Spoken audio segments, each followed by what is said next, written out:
Oh my god, did you hear there's gonna be more in DLC 5 than everybody was saying? You mean all of those stupid videos that people were making about there's not enough in this DLC pack, man? I just don't even... Of course there's more in DLC 5. Now, while everybody was making these heavy speculations, I was adamant in my position of there's probably going to be more in this DLC pack. And to many surprise, not mine, there is. So as everyone is aware, we were already confirmed and given even videos of Buhan and Deborah. Now, as cool as these characters kind of look, I like Buhan's combos. They look kind of cool. I like the stretchy arms, the grab, and I like the attacks, the super attacks that Deborah's using. He's a swordsman, so that's kind of cool. But still, people felt this wasn't good enough. Fair enough. And when people take this position, like Dino and I had a video on his channel where we were like, okay, what we were given so far isn't enough, but again, in that video, I'm like, there's probably gonna be more. And I'm not an advocate to defend them or anything, but it's funny to watch how impatient people are. Like, you gotta wait for these things to, all right, anyways, let's get into what else is in DLC Pack 5. So a scan was recently shown with 2 more characters to up the ante of DLC 5. These characters include Tapion and Android 13. So on the left side, we have Tapion here. As you can see, what appears to be, I'm guessing his ult, but I'm not sure. It's kind of like that clean horizontal slice that he did against Hyrudegarn. And I believe that was also his ultimate in Tenkaichi 3, which was the last game I believe he was featured in. I could be wrong, I don't know. Maybe he was in one of the Raging Blasts, I don't know. He also appears to have something similar to Janemba's Rakashkashkashkashkash Claw, whatever that move was called, where essentially you're just throwing energy slices with the sword sort of thing. That's to be expected, looks pretty cool. Then of course you got the hero's Flute, also a move he had in Tenkaichi 3.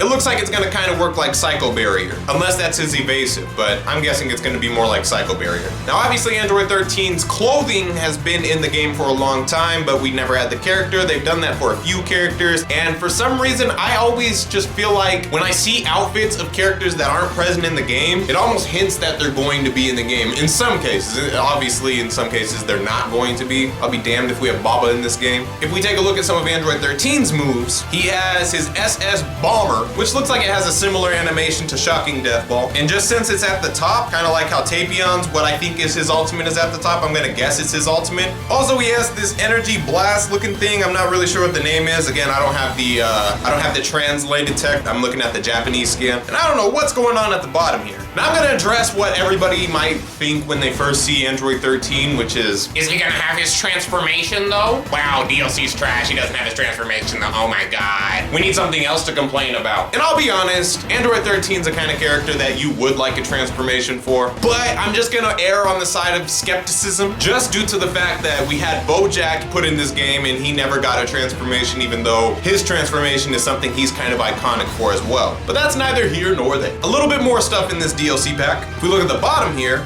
or towards the bottom, you can see new outfits. One outfit I can see being used a lot and one not so much.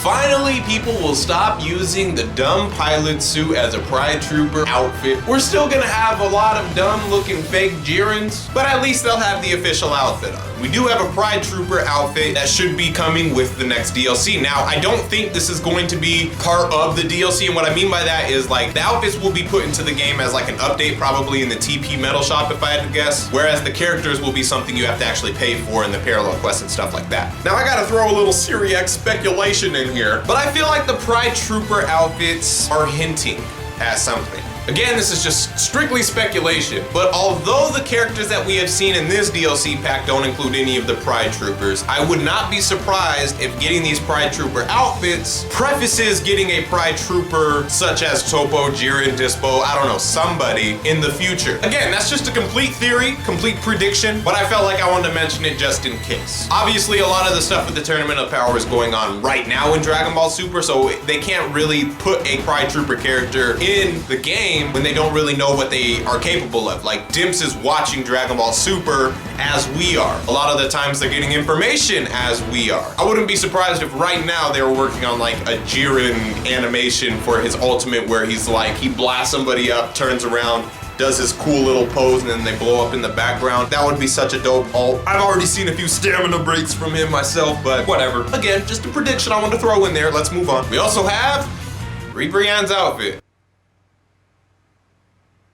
Okay, so if you want to create Brienne, just make a male Majin. Now, if you didn't know, on the Nintendo Switch, it already had this thing floating around for the Coliseum mode, but there were never any details given on it. So if you look at the bottom here, you can see Trunks is kind of holding like, it looks like almost an amiibo type of thing. I think it's just Nintendo Switch stuff, but I guess if anybody just has a Nintendo Switch wants me to talk about it, I personally don't. But I'll give you my insight on what I think this looks like. And if you scroll over to the left, it looks like a completely new game mode, where what I'm assuming are these amiibos that Trunks has, and maybe you can get in real life, I don't know. There's a new way to battle people. I have no idea how it's going to work, but it's interesting. But again, I don't have enough information to really go in depth on what that might be. DLC Pack 5 looks a lot more powerful than it did. It's gonna be a lot more news on it and a lot more Xenoverse content on this channel, so if you're new, make sure you subscribe. My name is Deion, I'm known as SeeReax on YouTube. Make sure you press the like button. Comment your thoughts on DLC 5 now, and I'll see you guys in the next one. Wow. With that, I just have 2 more words to say. Just subscribe.